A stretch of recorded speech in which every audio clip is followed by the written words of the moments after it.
Nuevo vídeo, nuevo combate. Mario contra Sonic. Nintendo contra Sega.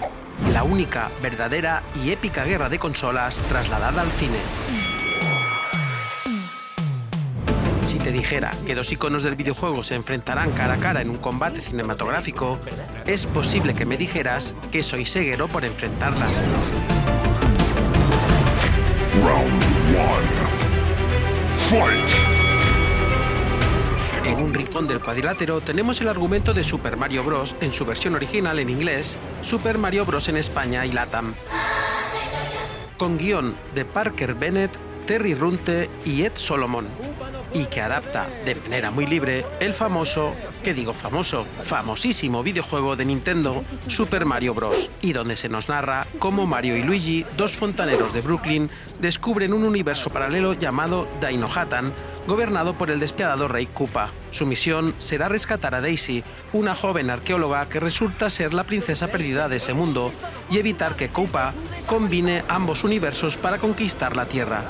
Sus mejores golpes son un primer intento de llevar a la gran pantalla un videojuego con imagen y personajes reales, un argumento tan caótico como extravagante y unos personajes totalmente desconectados de la franquicia.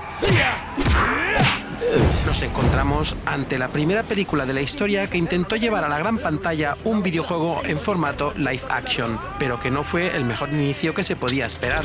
En el otro rincón del cuadrilátero tenemos el argumento de Sonic, con guión de Patrick Casey y Josh Miller, y en el que se adapta el famosísimo videojuego de Sega, Sonic the Hedgehog, y donde se nos narra las aventuras de Sonic, el erizo azul supersónico, mientras intenta escapar de quienes buscan capturarlo debido a sus poderes únicos.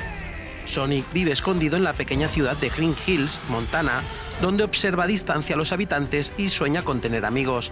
Sin embargo, accidentalmente revela su presencia cuando usa sus poderes en un momento de estrés emocional, lo que provoca una anomalía magnética detectada por el gobierno. Sus mejores golpes son una traslación mejor llevada que la de su contrincante por su fidelidad al espíritu de los juegos originales, aunque con un enfoque más accesible para audiencias no familiarizadas con Sonic, un argumento menos caótico y mejor llevado que el de Super Mario, y una traslación de personajes más que acertado capturando la esencia y carisma con pocas o ninguna queja al respecto. Nos encontramos ante una más que buena adaptación de concepto. Vale, lo reconozco, mi condición de ceguero resentido ha hecho que este combate sea un tanto desigual, pero si lo miramos bien, en cuanto a cine live action, solo estas dos películas podían enfrentarse por su alto nivel de rivalidad dentro del mundo de los videojuegos. La propuesta de Super Mario Bros. No solo se siente caótica, sino que se sabe desastre, es confusa, polarizada y extrañamente hipnotizante, con cierto encanto por esa cutrez sin sentido. Pasa un poco como en Street Fighter, la película, que grita un argumento ridículo pero deja entretenerte y se convierten en películas de culto prácticamente en el momento de sus estrenos. También es cierto que incluso un juego basado en Pong hubiera sido mejor que esta Super Mario Bros. En cuanto a argumento. Por otro lado, Sonic tiene la ventaja de tener el tiempo a su favor, configurando una cinta más que entretenida, tanto al espectador seguidor del erizo azul como del que no tiene ni idea de dónde ha salido. Por todo ello, los jueces dan la victoria del asalto a Sonic por decisión unánime. Round 2.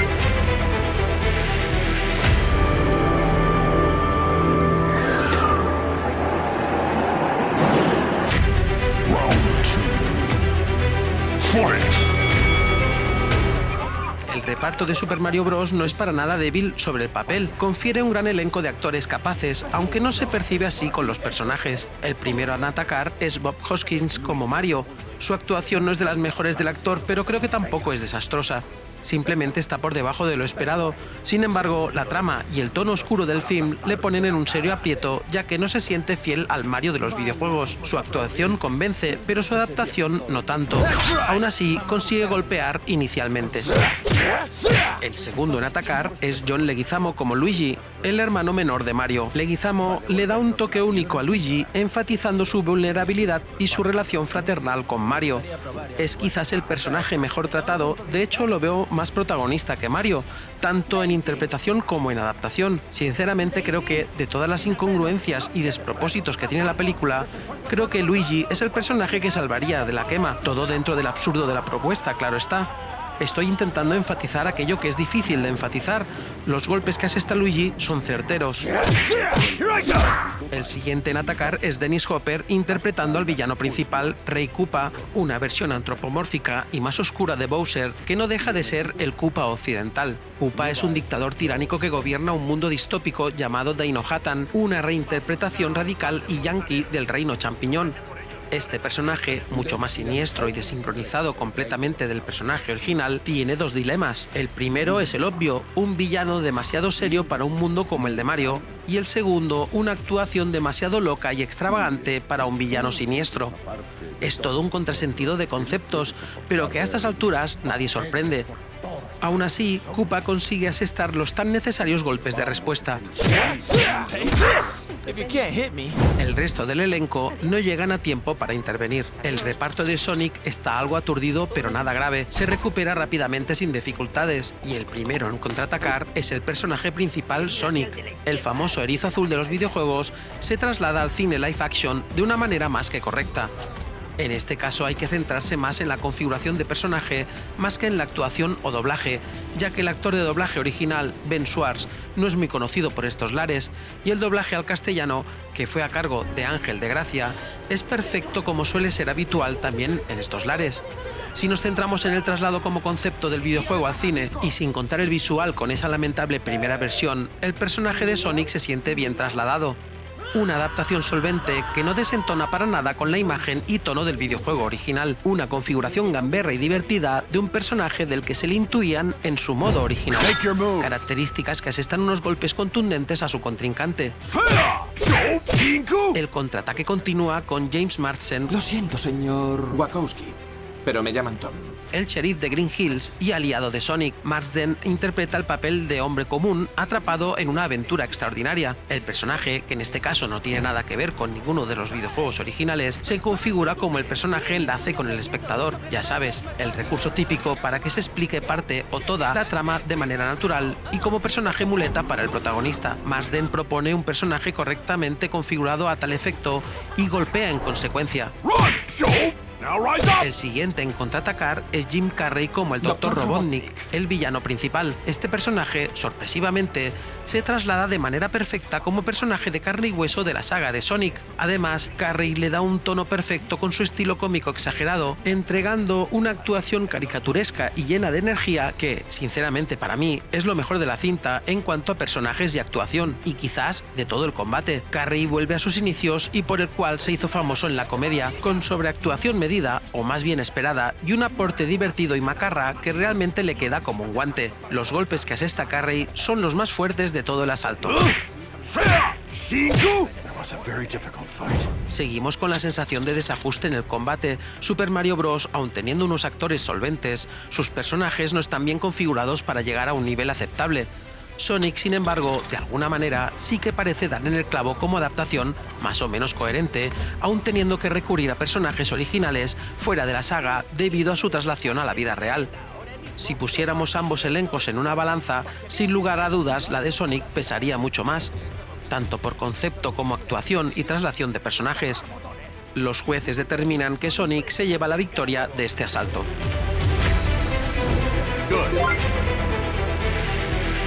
Y usaré los anillos para escapar a otro planeta. Uno pequeño, agradable y seguro, donde solo hay setas. Setas apestosas y repugnantes. Odio el champiñón. Round 3. Fight!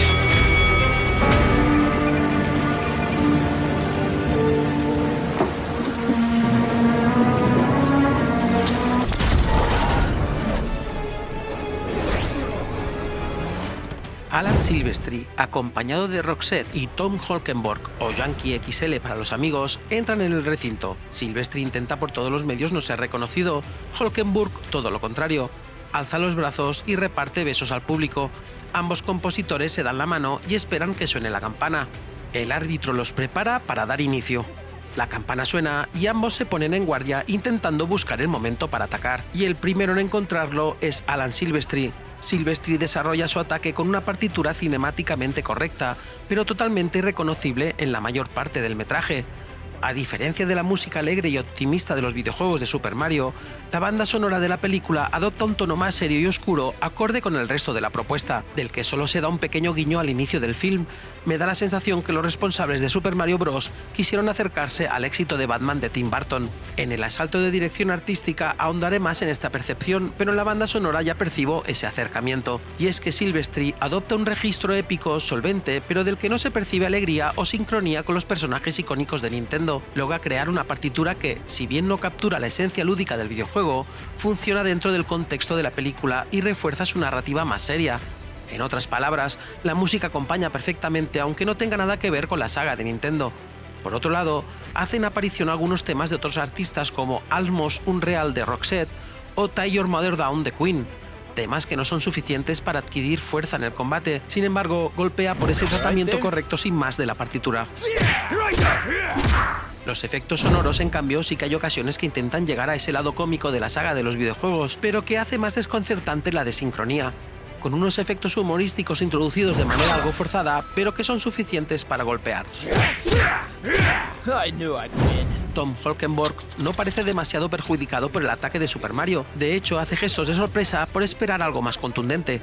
Holkenborg se prepara para el contraataque, y no tarda mucho en hacerse con el control, y es que la partitura de Sonic reinterpreta la esencia del videojuego en el que se basa. La música logra integrar elementos modernos con toques nostálgicos que resuenan con los fanáticos de Sonic. Se percibe encajada, robusta y resuelta para la propuesta. Una banda sonora que mimetiza perfectamente con el entorno visual y emocional, acentuando las escenas de épica, emocionales o humorísticas con un acierto considerable. Aunque la mayoría del soundtrack es original, hay algunos guiños a la música clásica de los juegos de Sonic y eso añade puntos al fan. No solo de música original se nutre Sonic, al igual que su contrincante, en algunas ocasiones aparecen temas conocidos de Queen o de Poppy Family. ¿Os habéis fijado que ambas películas llevan temas de Queen? Si es que pega con todo. Los golpes que asesta Yankee XL aciertan de lleno. Los efectos sonoros, mucho más presentes y de más importancia, son introducidos de manera bien integrada, con algunos sonidos reconocibles sacados del videojuego y que aportan una sensación de cohesión más que correcta. Los golpes que asestan los efectos sonoros son fuertes. Los jueces tienen claro que, aunque Super Mario Bros. No tiene una banda sonora desastrosa, sí que está totalmente desconectada de la saga en la que se basa. Paradójicamente, sí que acompaña perfectamente la propuesta y oscura y seria del film. Sonic, en cambio, no solo acompaña aún mejor su propuesta, sino que lo hace con integración total con la de la saga de los videojuegos. Los jueces dan el asalto por decisión unánime a Sonic.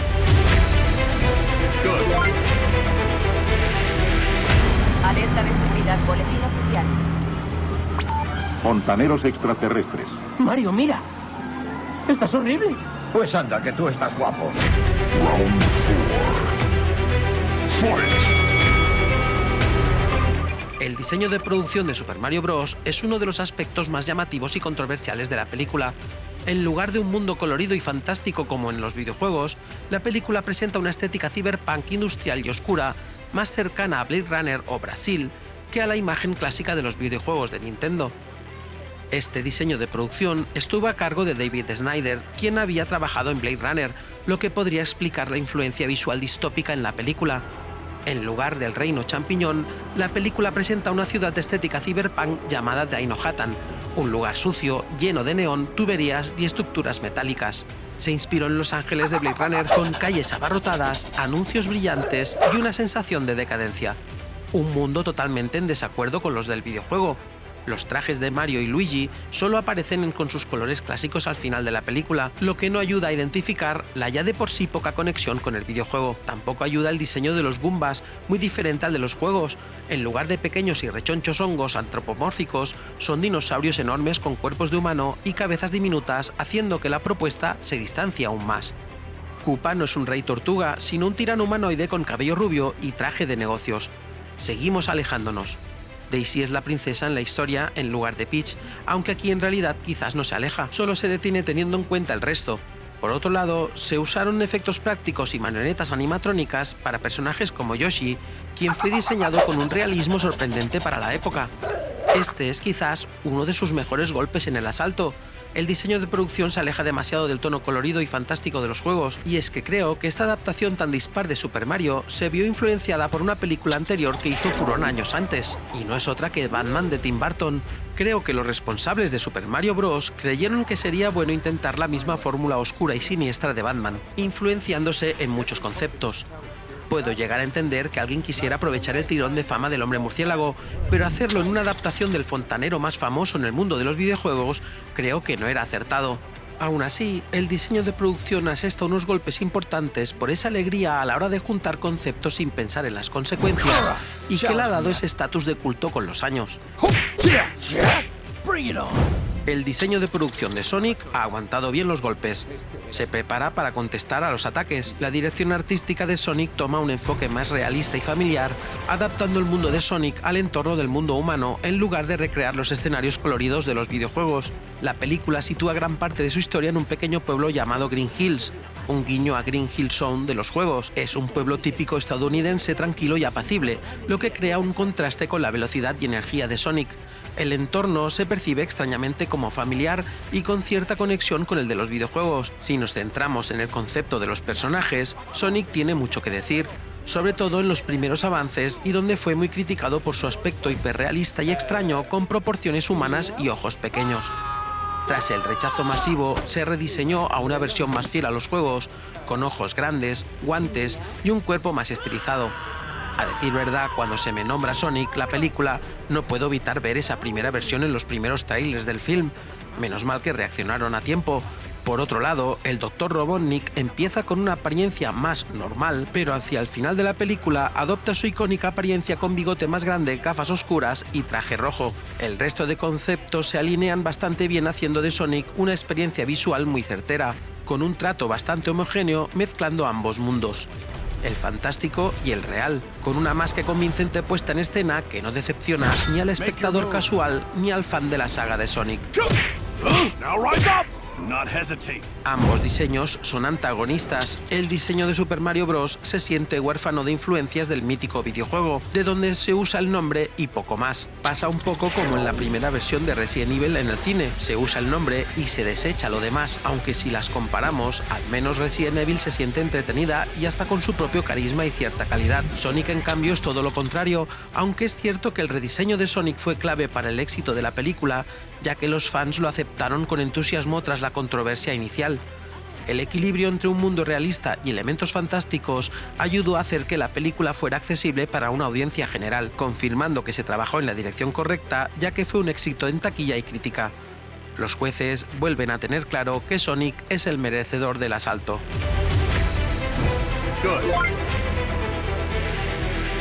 Voy a por usted, señor Wachowski. Y cuando lo cojan, le... Oiga. Oiga. Me parece que le ha colgado porque está apagada la luz, así que... Gracias, agente Zopenco. Si me da un segundo, le volveré a llamar. No se moleste. Quédese aquí y sea usted mismo. Un inútil. Round 5. Fight! Annabelle Jankel, Rocky Morton y Jeff Fowler entran en el ring acompañados de la música de Queen, We Will Rock You. Los tres dan palmas al ritmo de la música mientras se acercan al cuadrilátero. Directora y directores ocupan sus esquinas.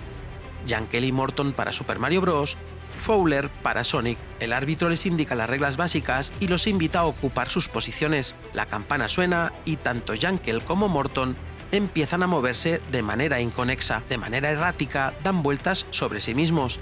De algún modo parece que estén usando la capoeira como estilo de lucha, pero en realidad es que están dando bandazos sin control. Fowler alucina, de hecho es gracias a esta confusión que tanto Annabelle Jankel como Rocky Morton aprovechan para atacar. Esta pareja de cineastas británicos que previamente habían trabajado en animación y publicidad eran conocidos por haber participado en la creación del personaje Max Headroom, lo que les dio cierta reputación en la estética cyberpunk y el uso de efectos especiales innovadores.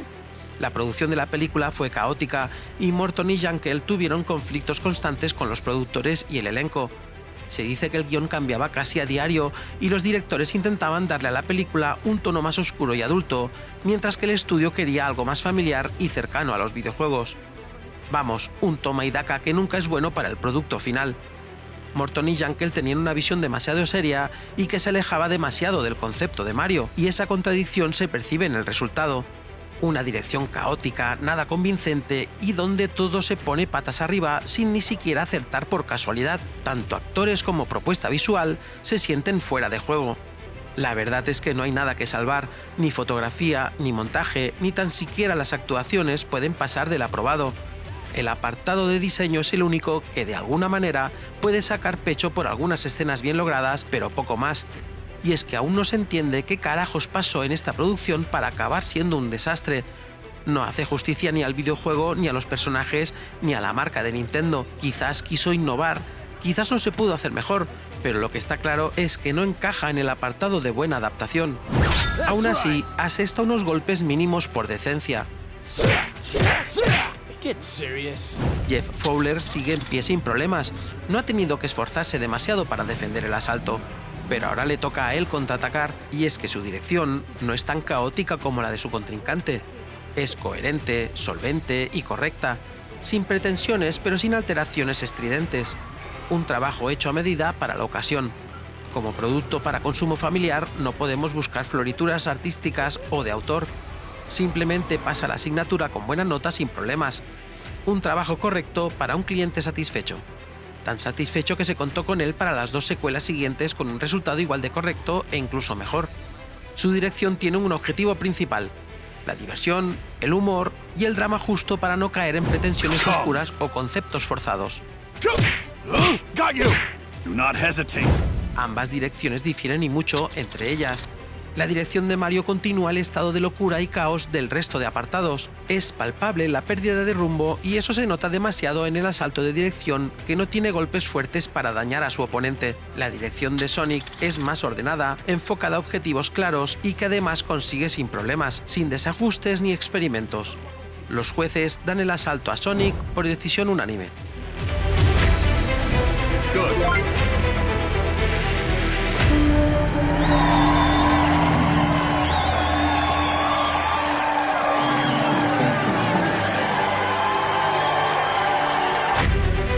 Round 6. Fight! Buscar la escena Hadouken de Super Mario Bros. Es difícil de encontrar, pero creo que me decantaría por esa escena que esperan todos los fans de Mario, que es ver, de algún modo, convertidos a los personajes de Mario y Luigi con ese vestuario y calzados con las botas que hacen que, por un momento, creamos que estamos viendo algo parecido al videojuego original. Es una de las posibles cargas Hadouken. La escena Hadouken de Sonic sería quizás ese primer enfrentamiento entre el Dr. Robotnik y Sonic, con sus amigos humanos como princesas Peach para salvar. No solo por la puesta en escena, sino también por esa sorpresa inicial al empujar a Tom y Maddie al vacío. Es una escena impactante, lista para la carga Hadouken. De manera sorpresiva, ya sea por el hecho que Sonic está despistado, o porque realmente es un momento memorable dentro del film caótico de este mundo que nos propone Super Mario Bros., este consigue acertar el golpe Hadouken. Hadouken! I knew I'd win.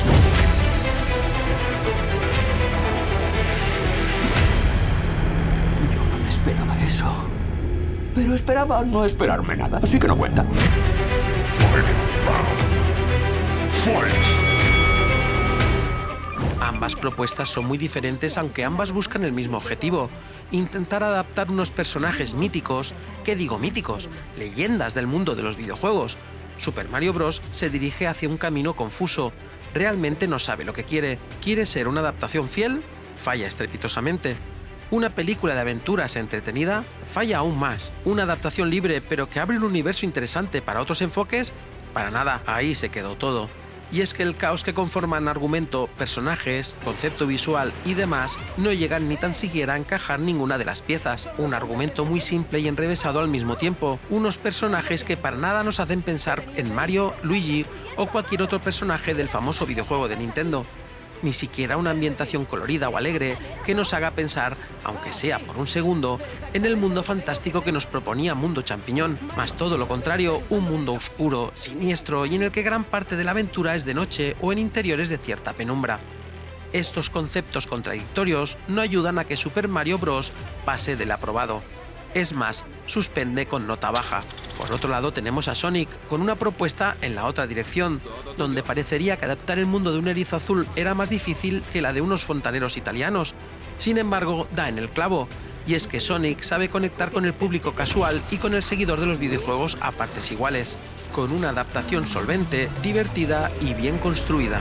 Una cinta llena de aventuras, con guiños al espectador familiarizado con la saga del Erizo Azul y unos personajes memorables, mezclando de manera perfecta ambos mundos, tanto el fantástico como el real. Y tanto el público que solo quiere una buena película familiar, como el seguidor de la saga del Erizo Azul, que ve cómo se integra de manera creativa en todo el concepto.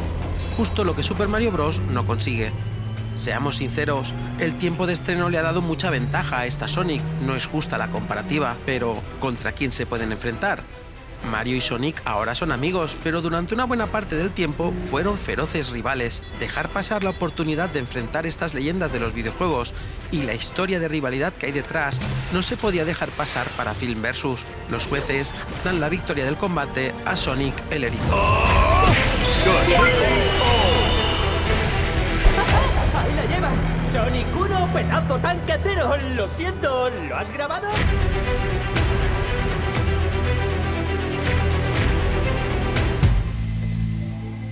La rivalidad entre Nintendo y Sega son leyenda. Atrás quedó la gran guerra de consolas. Nada que ver con las de Sony y Microsoft de hoy en día. Estas son un juego de niños en comparación. Desde zancadillas comerciales hasta publicidad que hoy en día se consideraría no ya agresiva, sino ilegal, Nintendo y Sega fueron como Coca-Cola y Pepsi, como VHS y Beta, como WhatsApp y Telegram. Es decir, rivales a muerte y una mejor que otra, pero siempre triunfando la peor. Vale, de acuerdo, lo confieso, soy fan de Sega. Si fuiste de Sega, serás siempre de Sega. Nintendo no es mi bando. Sin embargo, si me dais a escoger entre rivalidades, emociones y disfrute dentro del mundo del videojuego, sin dudarlo me quedo en esa época donde Sega y Nintendo se daban de hostias por nosotros, los niños jugadores de esos cartuchos llenos de ilusión y sueños, donde el yo tengo Final Fight le seguía yo tengo un Streets of Rage, donde yo tengo Super Mario Bros. Le seguía un yo tengo un Sonic, donde yo tengo un Aladdin le seguía una risa descomunal. Ahora en serio, aunque yo siempre defendí el color azul, siempre tenía esa envidia a aquellas maravillas de Nintendo, sobre todo en mi época primeriza con NES y Super Nintendo. Maravillas como Metroid y Super Metroid, Super Ghosts and Ghosts, Tortugas Ninja, Sunset Riders, etc. Un montón de títulos irrepetibles. Y de lo que puedo estar seguro hoy en día es que, incluso con esa rivalidad, que era una rivalidad sana a día de hoy, tanto nintenderos como segueros, nos une más esa rivalidad nostálgica que nunca dejaremos del todo, pero que disfrutamos juntos como el primer día, con un bollicao en una mano y una Micromanía o hobby consolas en la otra. Hoy tampoco os voy a pedir que os suscribáis ni le deis a me gusta porque mi perra se ha dejado bigote, lleva una gorra roja con una M serigrafiada en el frontal y me está hablando en italiano. Esto quizás lo haga en el próximo vídeo. Maya, que Nintendo es para niños, Sega es para mayores, Sonic es mucho mejor. ¿Qué dices? ¿Que quién sigue en la palestra en el mundo de las consolas y los videojuegos? Te acabas de quedar sin setas. ¡Hala! Lleva a estos dos fontaneros a la cámara de desevolución. ¡Vamos!